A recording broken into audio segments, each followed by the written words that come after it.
with the will of Allah subhanahu wa ta'ala. It's just a basic introductory topic, you could say. Um, and you guys can further dig into this and study uh, all these things, inshallah. So, inshallah, we will talk about the definition and the common arguments and some logical and philosophical arguments and some scientific arguments about this. So, this is a kind of our whole talk will be a kind of introductory talk. So, my research is also going on. So, you guys also can do a study on this subject. So, uh, we all know very well who are the atheists. Basically, people who deny the existence of Allah the Exalted. In other words, who deny the presence and the existence of the God. So, according to their belief, there is no God who created this universe. And they deny all spiritual beings like the angels, heaven, hell, destiny, judgment day, and so on. Basically, they deny the whole concept of faith and beliefs. Thus, they reject the prophets and the divine books also. They believe that the books are written by the humans, the divine books also, the holy scriptures. And according to them, what the human eye cannot see and anything cannot be comprehended by the human mind cannot be real. So the only reality is matter. So accordingly, atheists are disbelievers according to our faith, Islamic faith, as they have defined themselves. They said we don't have any faith. So we will talk about some uh, causes why they are suffering from this situation and what kinds of policy are there. So first of all, uh, basically this is the case of lack of knowledge or incomplete knowledge, or this is the case of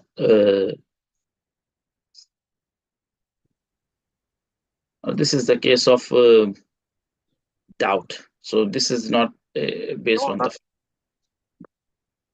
Sometimes individuals may stray from the right path due to their upbringing.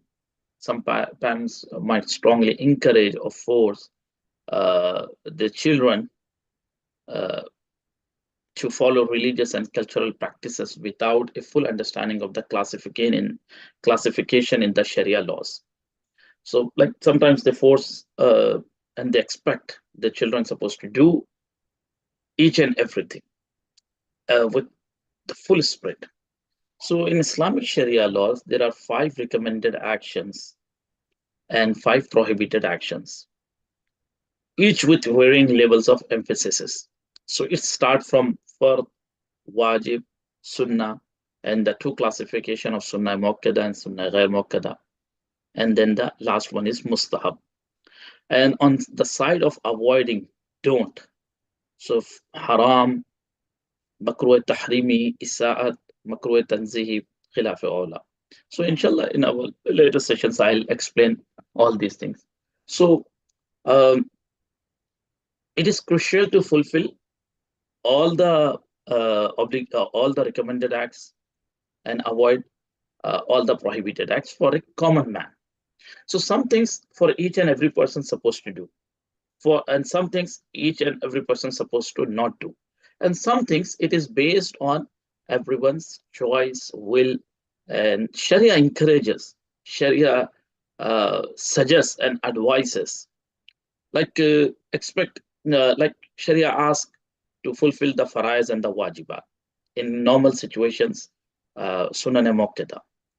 But about the sunnah ghair muakkada and the mustahab, the recommended things, and the not emphasized sunnah, Sharia says it's good to do. You will be rewarded, but there is no any punishment if you not perform it, and you will get the benefits in both worlds with your time, with your choice, like this. On the side of don'ts, Sharia says you have to skip, you have to omit, you are not supposed to do the haram and makruh tahrimi and isad. So all these also are varying. So their punishments or the state of the emphasizing is varying. As Sharia emphasized to not do the haram, not like that about the makruh tahrimi. and the punishment for skipping makruh tahrimi is less than the haram. So anyhow, like except in certain life-threatening situations, prohibited acts. So Sharia, like if one is life-threatening situation, so Sharia says like that if someone put a gun on our forehead and says say kalima kufr, the word of the kufr. So Sharia allows to say the word of kufr to protect your life, but iman supposed to be in your heart. So this is the situation. And about the recommended acts like commendable and the khilaf aula are not recommended. So, but Sharia doesn't explicitly mandate them, and there are no warnings of punishments of not performing them. Unfortunately, some educators and parents with limited knowledge may not grasp these distinctions, and this leads to misunderstanding in some cases, contribute to the atheism. In these situations, the root cause of often stems from a lack of understanding of the Sharia laws. This is one thing. Second thing is, there are numerous arguments suggesting the existence of the God. So, however, atheists often deny the existence of Allah the Exalted and assert that the universe is composed of lifeless matter. So, attributing everything to the material cause. And the matter is lifeless, but it is assert that the universe come into the existence. In summarizing, the atheist perspective, it appears to rely on two main points: the demand to visually perceive Allah directly, and the reliance on thoughts influenced by local culture or family views or so on such things. So these are the, if we summarize with other, these are the two major points. So they say, I want to see the presence of God with my naked eyes. And on this point, if we study the books of faith, which address this kind of situations, so even if as a result, if they say that they don't see Allah subhanahu wa ta'ala, they cannot perceive through five senses. As a result, they deny Allah's existence and ascribe the creation and control of the universe to a lifeless matter. So when Allah Almighty is beyond the realms of the five senses, how can be found within the limits? Since fragrance or odor cannot be perceived through eyes or ears, we have to use the sense of smell for smelling the odor or the fragrance. So can we conclude that they do not exist at all? Rather, we should say that it is beyond the senses of hearing and seeing to perceive fragrance or odor, as they to be perceived through the sense of smell. Or for that matter, if a person who has spent his life in a jungle denies the existence of a bus or truck, or if a sailor or shipman that has spent his life on the sea denies the existence of an elephant, will they be justified in their respective claims? Not at all. Hargiz nahi. So they will simply declare as ignorant or foolish. The same is the case of who denies Allah's existence. The reason is that the lack of knowledge about something is not the evidence that the thing doesn't exist. One more thing, even through the five senses, we cannot see the intellect. We will see the impact and the cause or the results of the intellect. We will see the brain. But if a person is wise or not, if we do the surgery of that person, we'll see the flesh or the fat of the brain. But his intelligence, his wiseness, we cannot see. Even we cannot perceive through the five senses. But the signs of his decisions, of his strategies, and achieving the goals and the targets, we believe that this man is wise, or I'm wise, or this man is so intelligent. But we cannot perceive through the five senses that directly to the wiseness. We will see the results of the wisdom. So this is one more thing. So instead, they seem to engage in, it appears that they may not follow the scientific or knowledge process. Instead, they seem to engage in logical fallacies, either in making claims or rejecting strong, authentic evidences. So this can lead to a lack of coherence in argument. So I'll say two things regarding this: that what kind of logical fallacies happen. So the contradiction lies in asserting that no one is the creator of the universe. This is their one claim.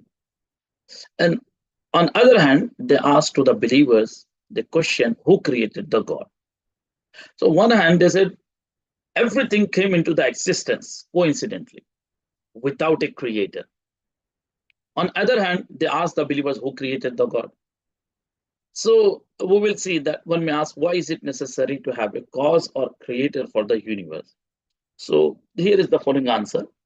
The question of why something cannot come into the existence without cause is rooted in the principle of causality, principle of the cause and effect science, which is a fundamental concept in philosophy and the science. The principle poses that every event or phenomena has a cause, something that brought into the existence or set in the motion. This idea is closely related to the law of cause and effect, which suggests that every effect has a cause. So every universal effect, every effect related to the creation. So the reasoning behind this principle often involves the observation that things in the natural world appear to have explanations or causes for their existence.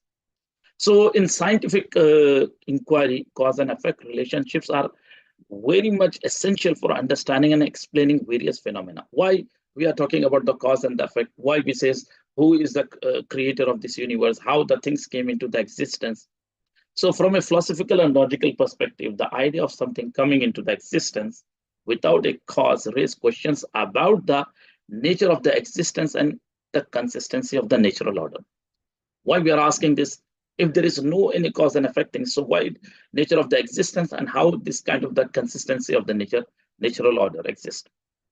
If things could simply pop up into the existence without any cause, it would challenge our understanding of the universe and the principles that govern it. For example, for understanding, one example is the universe exhibiting order and system is our solar system. This is the planets, including Earth, orbit the sun in a predictable and organized manner. They are working in the very organized manner, the whole universe. The gravitational forces among the celestial bodies maintain their orbits, creating a stable and orderly system. So this cosmic order allows for the predictability of the astronomical events, such as eclipses and planetary movements, contributing to overall harmony and the functions. So functionality of the solar system. So this is necessary. The cause of effect is for the existence and the motion and about its consistency of the natural order. So the coincidence cannot support the order for each and every time. So this is the fallacy. They don't rely on the cause and effect science. On other hand, when we say that the whole universe related to the cause and its effect, so on other hand, so they do the counter question that who created the God? What is the cause of the God? So the fallacy related to the question. So this fallacy occurs when a question presupposes something that has not been proven or accepted. So this is a fallacy. So presupposes fallacy because they are believing, or they believe that as the creation requires cause and effect, so the God also required the cause and effect. Like imagine a student asking the teacher that why do unicorns prefer to eat rainbow colored grass? This question assumes the existence of unicorns and their preferences of rainbow colored grass without providing any evidence of the existence of the universe in the first place. So and here presupposes the existence of unicorns and their dietary preferences without establishing these premises. So is the conclusion is God similar to the creation in its existence? This is the logical fallacy. God and the creation both are same. As we we are checking the cause and effect science in the creation. So on other hand, who created the, if he is the same as his creation, then how can we call him God or the creator? He would also be a creation just like us, and thus not deserving of worship. He is not deserved to be worshipped. And this is a infinite debate. So there is no conclusion. So I would like to share a debate of Imam Abu Hanifa rahimahullah ta'ala with an atheist. So it will like, so this discussion or this talk won't be very dry. So some stories inshallah will help us to understand the concept.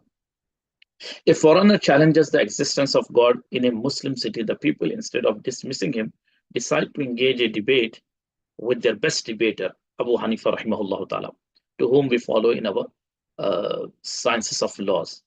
So the Imam arrives late, and when he was questioned about his tardiness, so his opponent demands, "Tell me why you are so late. What made you miss our appointed time? How could you keep us all waiting for so long?" Imam Hanifa rahimahullah asked, "I'm sorry, will you forgive me if I tell you my excuse?" "What is your excuse?" So Imam Hanifa rahimahullah says, "On the way from my home to this hall, there is a big river. I needed a ferry to cross it. So I waited the entire evening for a boat, but none came. The foreigner was in a mood to argue. If no ferry arrived the whole evening, then how did you get here now?" So Imam Hanifa continued, and he said, "I'm glad you asked. As I was waiting by the river, I suddenly saw a tree nearby fall down, started chopping itself into the logs. Then these logs shaped themselves into the planks and nailed themselves to each other. This strange thing settled on the river, starting to look like a boat. Water was leaking on board between its planks, so it produced and applied a sealing glue on itself. Next, a huge thick cloth appeared out of nowhere and placed itself as a sail. This incredible craft then came to my side of the river and waited at my feet, as if calling me to step on board. So I stood amazed by the miracle. This thing happened, this coincidence related to the boat, and wondered how this could be possible when I boarded it." So all these things happen. So this is the story of how I was able to cross the river. He explained that he waited for a boat that would assemble itself. So the foreigner laughs at the story and declaring absurd, illogical, unreasonable. Imam Hanifa concludes by drawing a parallel, highlighting the illogicality of believing in the self-created creation of the entire universe if one finds it is implausible for a simple boat to assemble itself. So when a simple boat cannot assemble itself, so anything, whether it is uh, uh, done by the computer or technology, so they need a programmer who will program all those things, and that program will work as its assigned cycle, as a design cycle. So this is the thing. So another common argument, it is mentioned that one time Harun Rashid, Abbasi Caliph, he asked Imam Malik rahimahullah ta'ala to pour forth an argument against the atheists as the Allah's existence. So Imam Malik based his istidlal, his reasoning, on a different countenances, voices, tones, and languages of human beings. The gist of his reasoning is that right from the beginning, human beings have different countenances and voices. One will never find two persons with exactly the same kind of voices and countenances. There exists some kind of slight differences, although all human beings have been created from the same kind of water drop and nourished in the womb in the same kind of nourishment. The process of creation, same. Sperm, then mother's egg, and all those things. Similarly, the air which moves in the human throat is the same. The speech organs are the same. The structure of the human throat is the same, yet we observe millions of different voices. So these many differences in the voices are wonderful manifestations. So let's just think over the differences of lexis and languages. There are varieties of languages. spoken in the world, Arabic, Persian, Afghan, English, Urdu, Arabic, that one acquires from one's parents and the environment. The parents in turn had acquired them from their forefathers. Thus, the chain of the language acquisition reached to the first man in the world.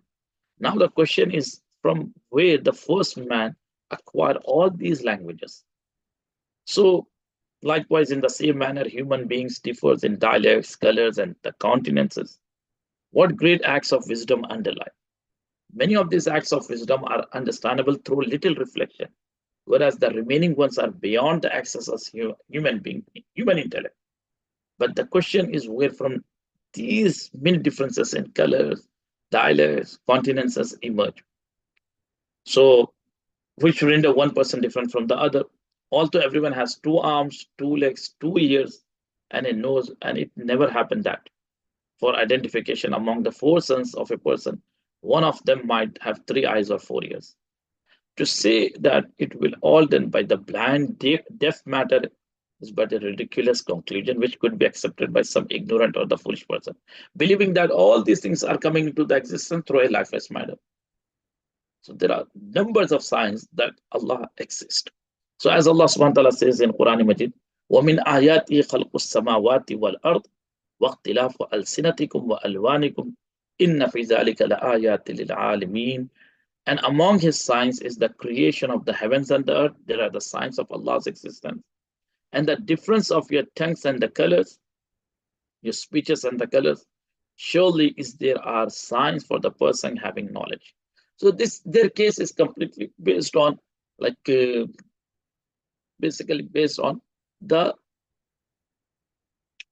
doubts or incomplete sciences or making some illogical fallacies or making some things which is not necessary for the debate for the talk, giving those claims and ask and seeming that these things are necessary. So this is not the right thing. So like they have not any sure knowledge about these things. So they basically deny that because they are not able to perceive through five senses.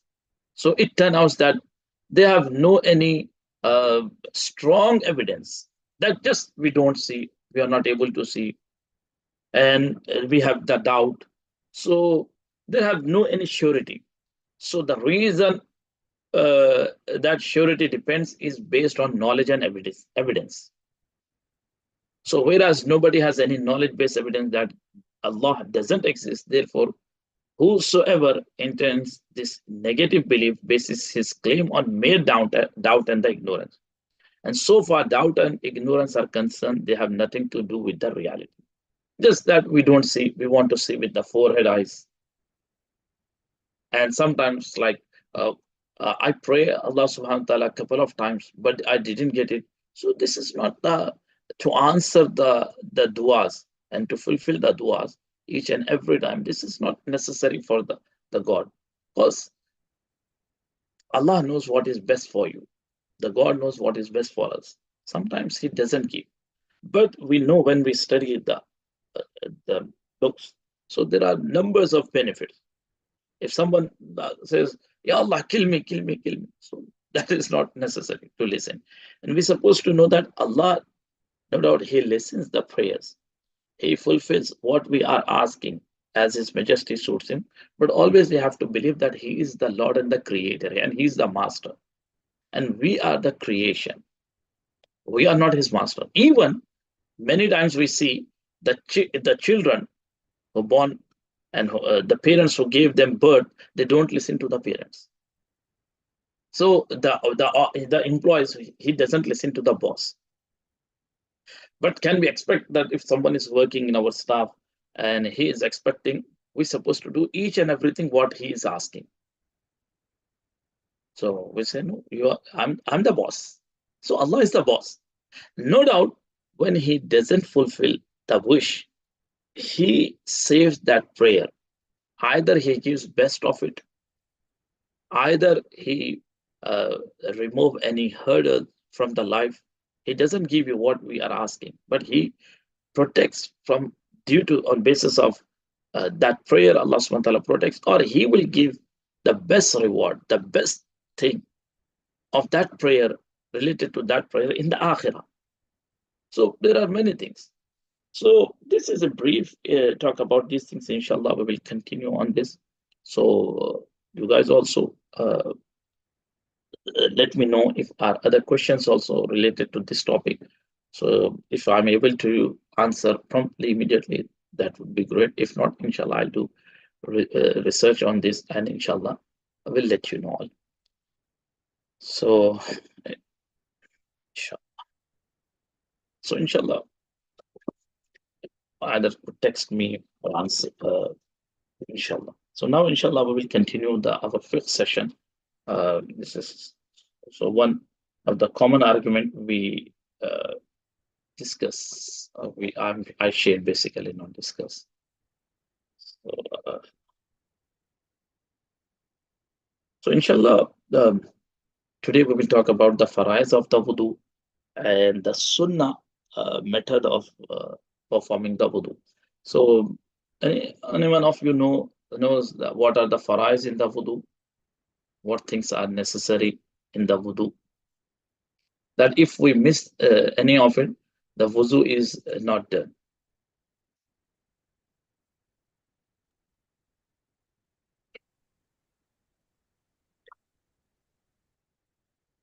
What are the actions supposed to be done obligatorily, mandatory in wudu?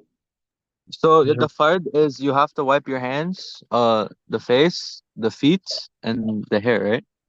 Is it wipe or wash? Wa Wash the hands and the Okay, face and the feet, and then wipe the hair. Masa. okay. Wash the face, wash the hands, and right, powder head. So powder head is first, and the fourth thing is wash the feet. These four things are the first in the wudu. So who answered this? Sorry, I couldn't. It was Bayo. Acha, Zuhair, okay. Sure. So, mashallah, this is the farais of the wudu. So, if anything missed, like even a single hair place is dried, so the wudu is not done. So, these are the four things. What is the sunnah method of the wudu? So, sunnah method of wudu. So, like you will get the rewards, and other hand, that will help to done these four things properly and completely. So the sunnah, what does it gives us? Uh, uh, Basically, what am I supposed to say?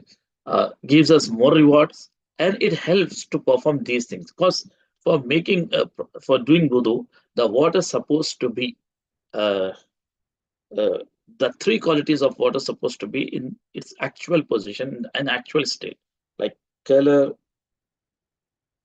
taste, and smell. So these three things of the water are supposed to be in its real position, in its actual position. So these things, and as we have to wash the face. So if we do these things accordingly, sunnah, so these four things are done properly and completely.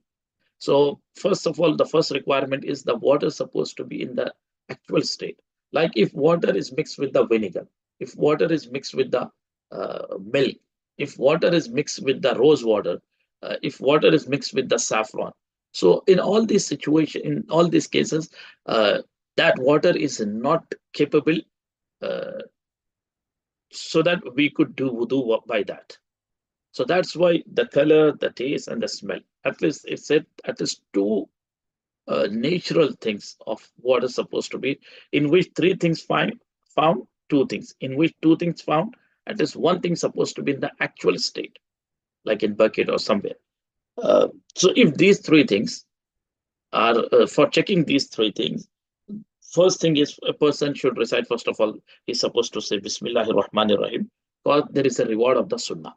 And one more thing, we're supposed to intend by heart that, oh Allah, I'm performing the wudu to remove the filthiness, to remove the dirt uh, from my body. And second thing, I'm performing wudu to get all the rewards, all the virtues and excellencies mentioned by Sayyidina Muhammad sallallahu alaihi wasallam. So in some narration says wudu is a shield, protection for a believer, protective shield. In some narration says believers when they will resurrected on the judgment day, so the place of wudu areas will be very enlightened and the brightened on judgment day. In some narration says when you do wudu, so your the sense of your body organs, like the sense of the face, basically the nose or the eyes, like nose, that we smell something which is prohibited willingly, like these things, or we saw the ghair mahram woman or the lady.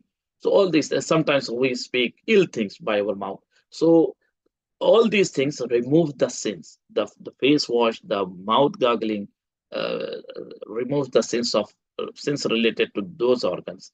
If when we wash the hands, so it removes the sins of the hands. Likewise, the feet. So sometimes some organs remove the sins of committed by those organs. And one thing is that would be enlightened on the judgment day. One thing that is a protective shield for a believer, and so on. Many excellencies are mentioned. So we are doing one thing, one act. But if we intended whatever Rasulullah sallallahu alaihi wasallam mentioned the virtues and excellencies. So we are doing one wudu accordingly sunnah. So but we get the all rewards, all virtues and excellencies. That's why it says that some people, when they will be resurrected on the judgment day, they will see the rewards like mountains. So they will show that we did not perform, we did not act in the world this much good deeds. How we are seeing that much rewards in our deed register, like mountains. So they will very sure, very kind of infinite rewards they will find. So they will be answered that based on your intentions, that's why you are getting this much reward. So that's why I said niyatul mu'min khairum min amali. The intention of a believer is better than and superior than his action. So a mu'min performs one act, but but intending all the virtues related to that act, he gains and he receives all the excellencies and the virtues. So when we intend to remove the filth and the najasa, and I'm performing the wudu to perceive and to achieve all the virtues and excellencies mentioned by Rasulullah sallallahu alaihi wasallam. So we will get all those things. So first, what we're supposed to do to Niya and Bismillah ar-Rahman ar-Rahim, and the teeth should be cleaned using a miswak. That is the best practice.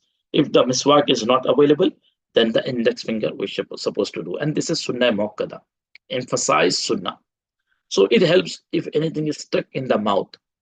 So it helps to remove it, and it cleans us. And if we says any ill things by our mouth, like we crack some ridiculous joke, so as a moment we're supposed to avoid these things. It is the best practice. So when we gargle, so all those sins, minor sins, will be removed from the body. So one thing is intention. Second sunnah method is say Bismillah, the whole Bismillah, not just Bismillah. Bismillah ar-Rahman ar-Rahim. And the third thing is to do miswak. If miswak is not available, rub rub the teeth by index finger.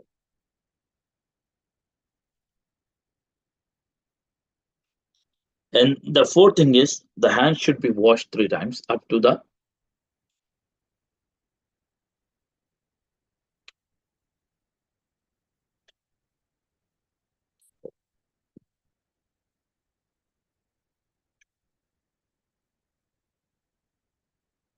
So the third thing,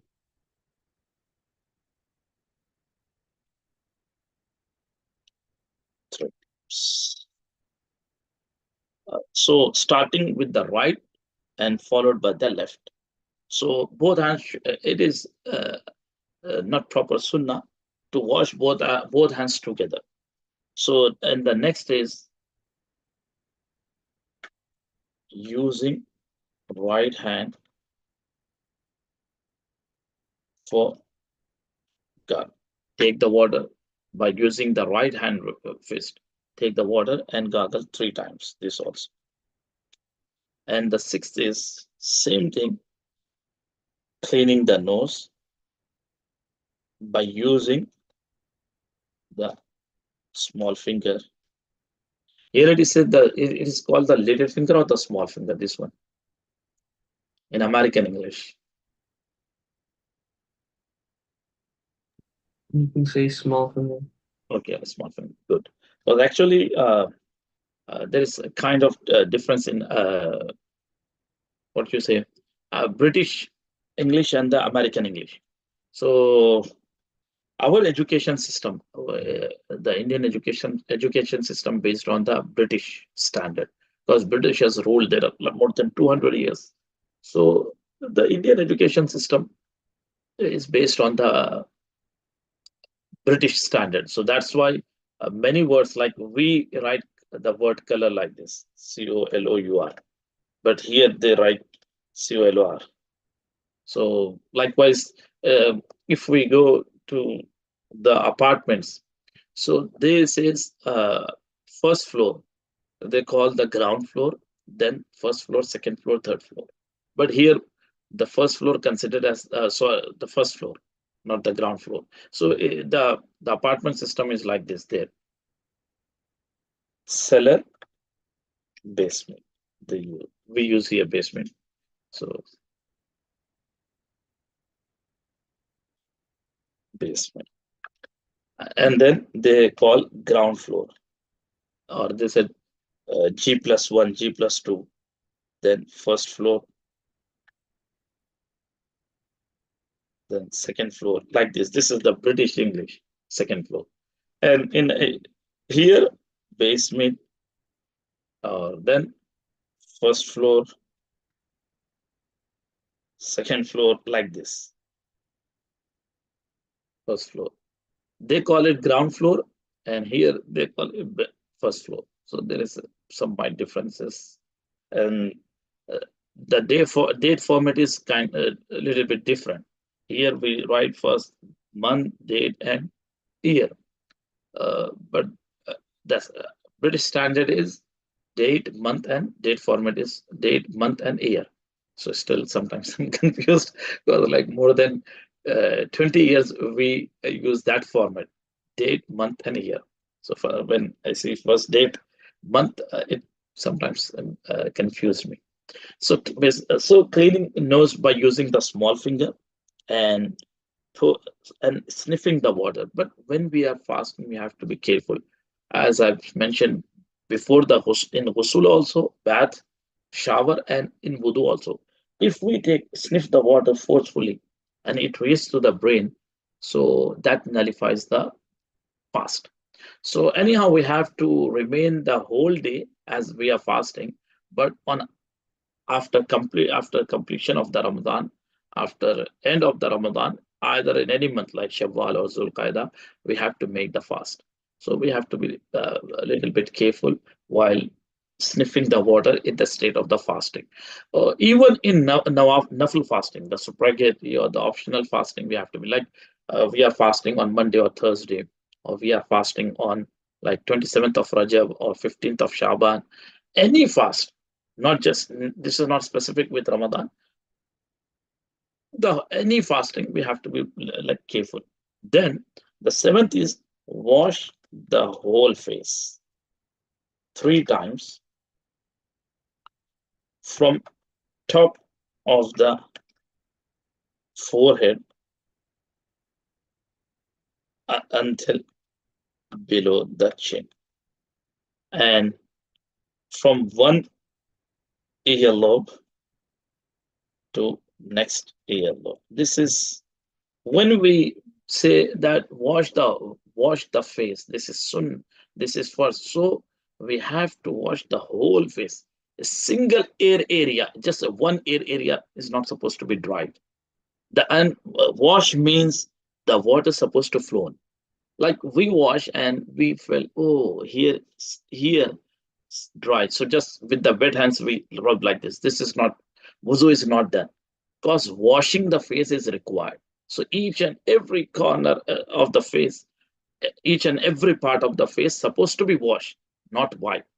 So when we wash the whole face 3 times, from head to below the chin, and from one yellow to next yellow, so in 3 attempts, when we follow the sunnah, one time we will done. It means the this requirement, wash the whole face, that will be completely done. And the second thing is,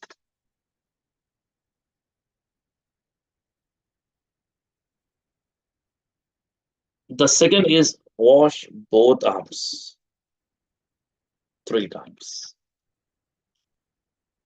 and it's supposed to be from fingertip to towards elbow. The sunnah is towards elbow.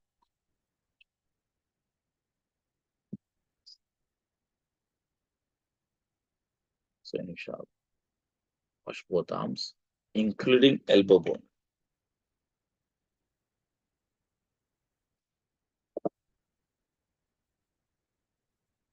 So both arms, including elbow bone. So including this bone. And supposed to start when we are pouring the water, we're supposed to start from this direction. This is the sunnah, as Rasulullah sallallahu alaihi wasallam performed. So we'll get the rewards. If we don't follow the sunnah and just wash, like we put the hands like this below the faucets and water is flowing, so wudu will be done, no worries. But we will miss the rewards. So anyhow, when we are washing the hands and we follow the sunnah, as we love Rasulullah sallallahu alaihi wasallam, so not only it will make us close to Rasulullah sallallahu alaihi wasallam on the judgment day and in the Jannah, but it will we will get the rewards, and that will elevate and upgrades our status in the Jannah. So we have to pour the water from here to here. And if we see something is dry, especially in winter, sometimes skin dry. So if we are rubbing the with the wet hands, then also we're supposed to pour the water. The organs which are supposed to be washed, if we wipe a single hair area, just wipe, so wudu is not done. So if we wipe and wash, that would be great. Sometimes when skin dry, so the water not reach. So likewise with wet hands, we rub this and then we pour the water from outside or the this side or this side. Wuzu will be done, but the sunnah is supposed to be water supposed to be flown from here like this, all the sides, including elbow bone. And then no doubt the quarter head is far, but the complete head masa with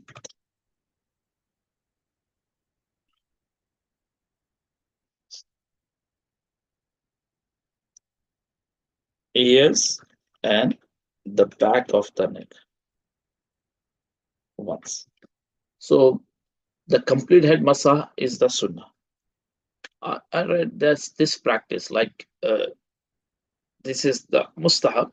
This the back neck of and the back of the neck. So that is sunnah. Sorry, this is mustahab. And I read one of the book which is uh, written to explain the sunnah accordingly, modern sciences. So it says this kind of the massage or this kind of the therapy are done for the special people who are suffering from the mental challenges. So it no doubt it helps uh, from all kinds of these kinds of challenges. So this is the good thing. So the complete head massage with ears and the back of the neck, once that is sunnah. And the last is the feet should be washed three times, up, up to and including anchor. So this is the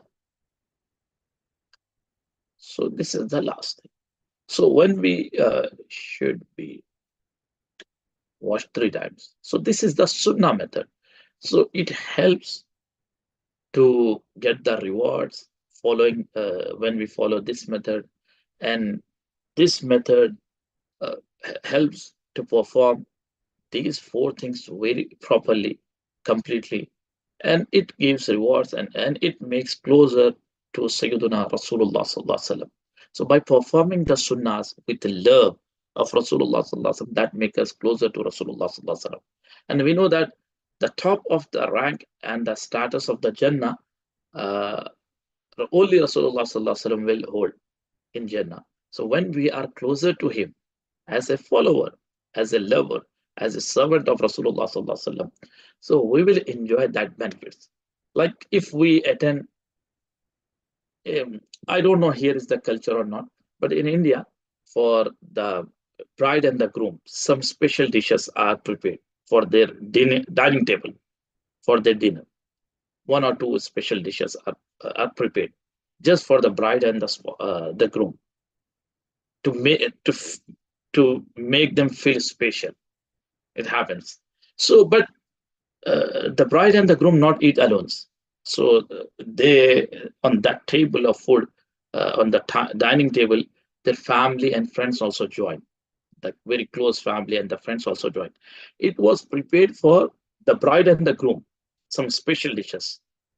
No doubt, in India there are numbers of dishes are cooked. Even I did like 20 to 25 dishes are prepared, like Russian salad and many things, the platter, the murg, and many things are prepared in the marriages. But then also the chef made, no doubt he charged, but he makes some special dishes for the bride and the groom. But when they join for the food, so they don't eat alone. So the family and the friends also join the dining table. So with bride and the groom, it was prepared especially for the bride and the groom. But the family and the friends, they also enjoy that special food. That is not prepared for us. So when we will be close to the high ranked people in the Jannah, Rasulullah Sallallahu Alaihi Wasallam and the other prophets and messengers and the Salihin and the ulama. So based on our deeds, we are not we won't get those things what they are getting directly. But when we'll join them, we will meet them. So we will enjoy by their wasila, via them, we will be enjoy those benefits and those things in the Jannah. So that's why one of the reason, apart from love, when we love someone, we want to be very close to them. We want to live separately with the beloved ones. That is the main thing. But the second thing, like one of my brother, he's very rich, and I'm earning like sufficiently, or you could say I'm earning just just to what you say is for the survival. So if I'm living here and he's not sending anything to me, so I will eat and will survive normally.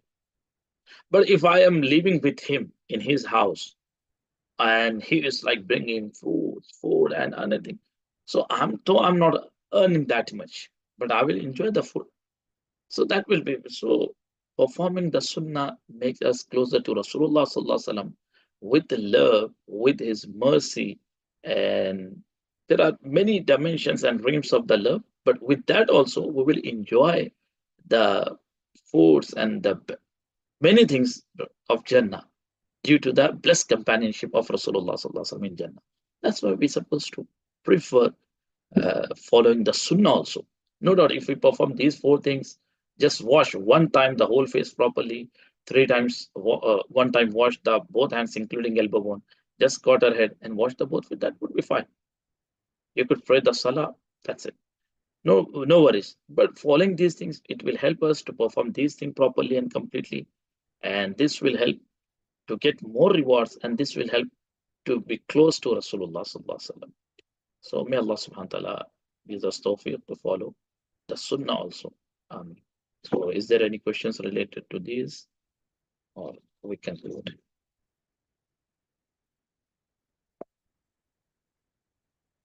So, I believe that you guys, alhamdulillah, understood what I said. I hope so. So, jazakumullahu khairan, inshallah. We'll meet next week. Assalamu alaikum wa rahmatullahi wa barakatuh. Allah Hafiz. جزاك الله. Jazakumullah.